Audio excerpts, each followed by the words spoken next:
Olá, tudo bem? Eu sou o Robson do Guia Pen Online e hoje o nosso convidado é o pároco Edilson de Souza, responsável pela administração da Basílica Nossa Senhora da Penha. Tudo bem, padre? Tudo bem, graças a Deus. Que bom, graças a Deus. Obrigado por conceder uma entrevista para o Guia Pen Online. Por nada. Conte um pouco sobre quem é Edilson de Souza Silva. Bom, Edilson de Souza Silva é um cidadão brasileiro, nascido na cidade de Caculé, na Bahia, no ano de 1968, que com 4 anos de idade veio para São Paulo com seus pais.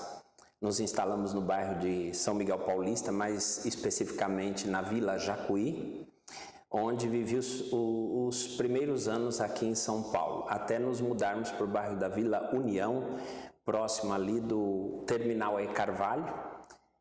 Lá nós residimos por vários anos, lá eu fiz meus primeiros anos de escolaridade, estudei na Escola Vani Salgado Rocha, uma escola municipal que está ali próxima a Imperador, com a Avenida Guia de Aia. Depois fiz o chamado segundo grau, o ensino médio hoje, na Escola Estadual Gabriel Ortiz, ali da Avenida Amador Bueno da Veiga, período em que também eu comecei a trabalhava numa empresa ali próximo ao centro da cidade, convivendo com a família, a comunidade local, a igreja, né? Quando eu digo comunidade, a comunidade Nossa Senhora Aparecida da paróquia Santo Antônio do Burgo Paulista, que era a minha paróquia de origem. Sim. E estamos aqui hoje, depois de uma trajetória vocacional até chegar aos dias de hoje. O que lhe motivou a ser um padre? Desde os 12 anos que brotou em mim esse desejo, porque eu sempre me senti muito atraído pela igreja, pela missa, pelo rito, a liturgia.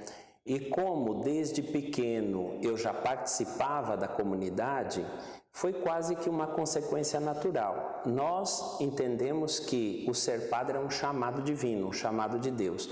Então eu percebi nos sinais que na vivência da comunidade que eu tinha este chamado. Agora é claro, para que a gente possa confirmar se é esta mesma nossa vocação, é necessário fazer um processo de acompanhamento vocacional, que eu comecei com 18 anos. E aí a igreja avalia a nossa vocação. Deus nos chama, a igreja avalia, corrobora, e quando nós julgamos que de fato é isto o que Deus pede de nós e é isto que nos vai fazer realizados e felizes, realizados em nossa vocação, dizemos o nosso sim e ingressamos no seminário. Quando iniciou sua trajetória dentro da igreja? Bom, eu posso dizer que minha trajetória dentro da igreja começou quando eu fui batizado, né? Fui batizado lá na cidadezinha de Caculé, paróquia Sagrado Coração de Jesus, com mais ou menos 1 ano de idade. E depois, 1 ano depois, fui crismado. Pode parecer estranho para algumas pessoas eu ter sido crismado com aproximadamente 2 anos e meio de idade. Muito cedo, né? De fato, mas como era uma cidade do sertão da Bahia, muitas vezes os sacramentos eram administrados quando aconteciam as missões. Então houve uma missão dos freis capuchinhos e com autorização do bispo, então eles podiam crismar e batizar. Eu já era batizado, então fui crismado. Depois, como eu disse, a partir dos 12 anos eu estava já mais engajado na comunidade, que era a comunidade Nossa Senhora Aparecida, e desde a primeira comunhão em diante eu nunca deixei de participar assim ativamente da vida da comunidade local. Como foi feita a sua escolha para assumir a Basílica da Penha? Na verdade, não é uma escolha nossa, ou seja, do padre. Essa escolha é feita pelo bispo com um conselho. Ele verifica a disponibilidade de algum padre que precise assumir uma paróquia que necessita do pároco. No caso aqui, nós tínhamos o Monsenhor Calazans como pároco, e o que motivou o bispo a pedir-me que viesse para cá e me colocar aqui foi justamente assumir a função de pároco em vista do fato de que o Monsenhor Calazans já estava com 82 anos de idade, ele precisava, no caso, de alguém que, num primeiro momento, viesse ajudar. Nós tínhamos o Padre Silvio. O Padre Silvio faleceu, ele ficou sozinho, com a responsabilidade da Basílica, então o bispo pediu-me que viesse, num primeiro momento, como vigário auxiliar dele, até para que também tomasse conhecimento de como é que estava caminhando, como estava andando, qual é a realidade da paróquia.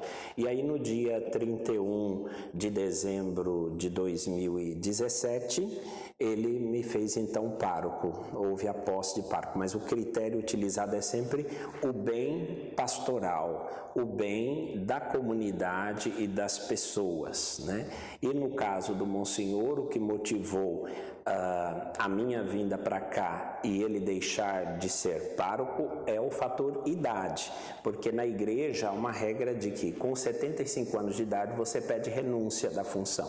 E o Monsenhor até foi muito empenhado e nesse sentido combativo, no sentido positivo da palavra, porque mesmo com a idade avançada, ele assumiu esse encargo ainda por muitos anos, até que alguém pudesse vir, até que o bispo tivesse disponibilidade de um padre para poder substituí-lo. Mas ele continua conosco, agora como pároco emérito, entre aspas, aposentado, mas continua conosco, participando da vida da comunidade, celebrando aos domingos e participando da vida comunitária conosco, os padres que aqui estamos, eu e o Padre Diego, que é o vigário. Quantos anos o senhor tem de vida sacerdotal? Eu tenho 24 anos de sacerdócio, agora no mês de dezembro completarei 25 anos. Como foi a sua recepção por parte dos fiéis, depois de tantos anos tendo Monsenhor Calazans à frente da Basílica?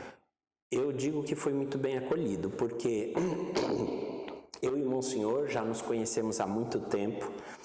Ele foi meu formador por um período no final da minha formação sacerdotal, quando residi no Seminário da Penha. Depois de ordenado diácono, eu trabalhei com ele, ajudando na formação dos futuros padres, que eram seminaristas que estudavam filosofia.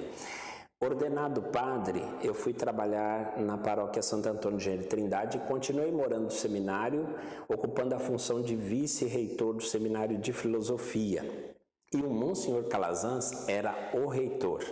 Além disso, durante o período de diaconato, que foi de 1 ano, eu atuei aqui fazendo o estágio pastoral com o Monsenhor Calazans. Então a gente já tinha conhecimento e amizade há muito tempo.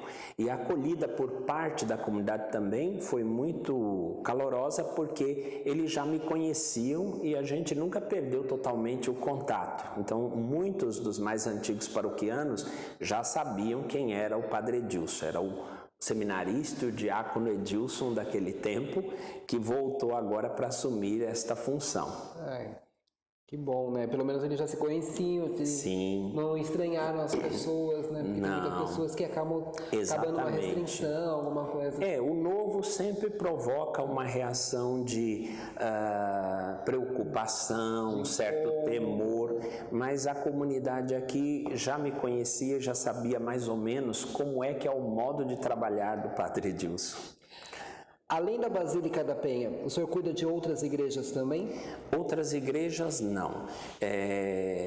Bom, vamos aqui deixar claras as coisas. A Basílica da Penha, quando nós falamos da Basílica da Penha, eu estou entendendo também a paróquia Nossa Senhora da Penha. Aí sim, nós temos a Basílica propriamente dita, nós temos também a comunidade Nossa Senhora de Fátima na Vila Luísa, na Rua Engu, e nós temos a capela do Clube Esportivo da Penha, onde nós também atuamos celebrando as missas, tendo celebrações da palavra, e tem a comunidade Nossa Senhora do Rosário dos Homens Pretos, a Igreja do Largo do Rosário, que também está sob minha responsabilidade. Então nós temos esse conjunto. Fora isso, nós estamos em comunhão de trabalho também com o Santuário Eucarístico, que tem sua autonomia, tem o Padre Ataíde e o Padre Edmilson como responsáveis, mas estamos em comunhão e celebro lá, eu e o vigário daqui, o Padre Diego, todos os sábados às 4h. Além disso, nós temos uma comunidade de vida e aliança chamada Eucaristós, que desenvolve um trabalho de evangelização não só na Penha, mas na diocese e até fora do Brasil, e que tem sua sede aqui na casa ao lado do cartório da Penha. e com a qual nós estamos ligados também, além das irmãs da missão Voz dos Pobres, que tem sua casa na Rua Pedro Alegrete. Nós também celebramos para elas, estamos em contato, e no ano passado também houve a instalação de uma casa de acolhida no imóvel da Basílica, que foi cedido em comodato para eles, uma casa da Missão Belém, que trabalha com a recuperação de pessoas que estão em situação de drogadição, em situação de rua. Agora, desculpe, fora isso, eu tenho a função de vigário-geral da Diocese, então aí já é uma função pastoral e administrativa junto com a Cúria Diocesana auxiliando o bispo. Nos dias de hoje, o senhor acha que as pessoas estão perdendo a fé e o interesse na religião? Sem dúvida nenhuma que nós tivemos aí há algum tempo, eu diria principalmente na última década, um crescimento do que nós chamamos de secularização, um crescimento do ateísmo em muitos lugares, mas sobretudo no velho continente, sobretudo nos países europeus. Por outro lado, nós vemos florescimentos da igreja também. A África, por exemplo, tem tido um crescimento grande nesse sentido de fiéis da Igreja Católica. Recentemente foi noticiado também um crescimento de fiéis da Igreja Católica na Finlândia, veja só. E assim, eu penso que nós aqui na cidade de São Paulo e no Brasil temos ainda, apesar deste contexto, uma igreja viva e pujante. Sem dúvida, nós temos que ainda fazer novos esforços de evangelização, de acolhida para os irmãos e irmãs, sobretudo, que estão mais afastados. Mas eu acredito que nossa igreja está viva e atuante. O senhor acha que a igreja precisa fazer alguma mudança? Precisa passar por alguma mudança? Quando nós falamos em mudança, é preciso deixar claro que uma coisa é o conteúdo essencial da fé, é a verdade de nossa fé, é o Evangelho de Cristo, a pessoa de Cristo, seus ensinamentos, a doutrina da igreja. As verdades da fé são imutáveis. A igreja não pode, a seu bel prazer, transformar uma doutrina, mas nós devemos apresentá-la de um modo que ela possa ser melhor compreendida. A atuação, no caso da igreja da evangelização, deve visar sempre atingir o coração das pessoas, mostrar a elas a beleza e a alegria de viver a sua fé em Cristo. E aquilo que esta fé nos dá, quando nós batizamos uma criança ou um adulto, nós sempre fazemos questão de lembrar que a fé nos premiará com a vida eterna.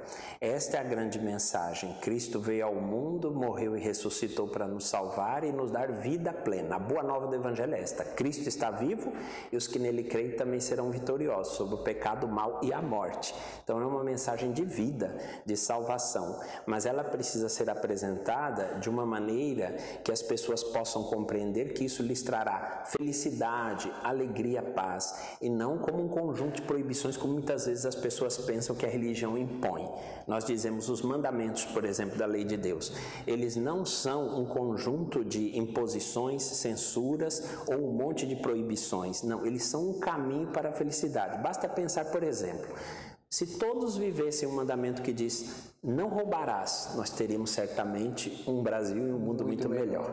Não matarás, não só não matar, mas como Jesus ensinou, amar o próximo e promover a vida do irmão, nós teríamos um mundo muito melhor. Nesses quase 25 anos da sua vida sacerdotal, tem alguma história marcante? Bom, tem várias, né? Mas eu gosto de me recordar de uma pessoa que eu atendi numa das paróquias por onde eu passei, porque esta Basílica Nossa Senhora da Penha já é a 4ª paróquia em que eu atuo. Era uma senhora doente, ela descobriu um câncer de mama, mas descobriu tardiamente por causa de um diagnóstico errado a princípio. e quando finalmente diagnosticaram, a doença já estava em fase avançada, nos pulmões, etc. Então ela viveu um grande drama e sofrimento para o tratamento, com sessões de químio, de rádio. Como era uma pessoa muito pobre, a comunidade se mobilizou numa atitude de caridade e solidariedade para com ela, revezando-se para levá-la ao hospital para fazer o tratamento, provendo aquilo que ela tinha necessidade, porque o esposo estava desempregado, ela trabalhava de diarista e por estar doente não podia trabalhar. Tinha 2 crianças, enfim, a mãe veio do Nordeste para cuidar dela e desprovidos de recursos. Então a comunidade foi muito solidária. Eu vejo aí também uma coisa muito bonita nestes momentos em que o amor se torna concreto e empenhativo, né? Porque o amor é exigente. E a comunidade se mobilizou para poder ajudar esta pessoa em todas as suas necessidades.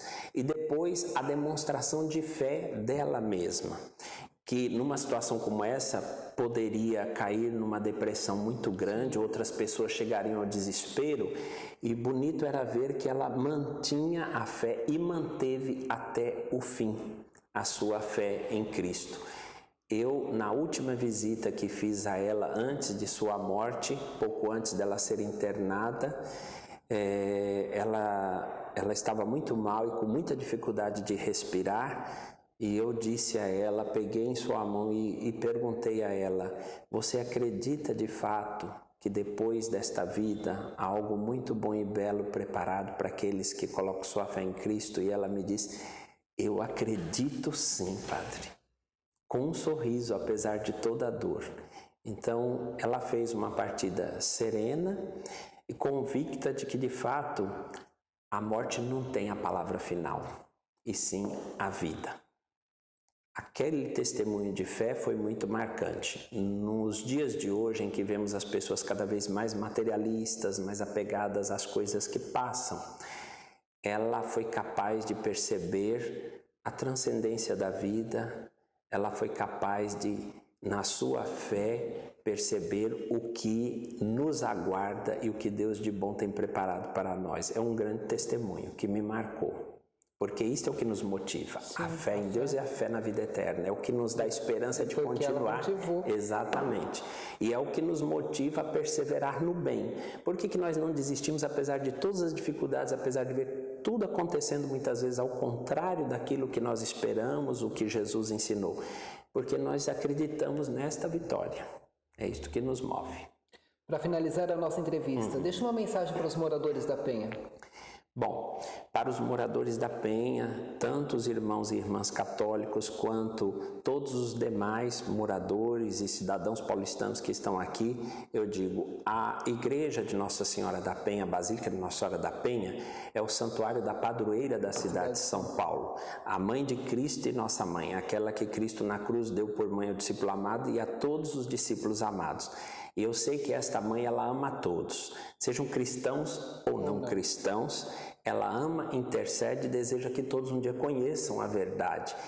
Portanto, eu suplico a Nossa Senhora da Penha que, pela sua intercessão, o Senhor Deus e o Senhor Jesus derrame abundantemente sua graça, sua bênção, vida, paz, saúde a todos os irmãos e irmãs que aqui residem, a todos os que fazem parte deste bairro que é um polo também religioso da cidade de São Paulo. Que Deus abençoe a todos e os faça muito felizes. E estamos de portas abertas para acolhê-los todas as vezes que vocês desejarem aqui estar ao abrigo do manto de nossa mãe.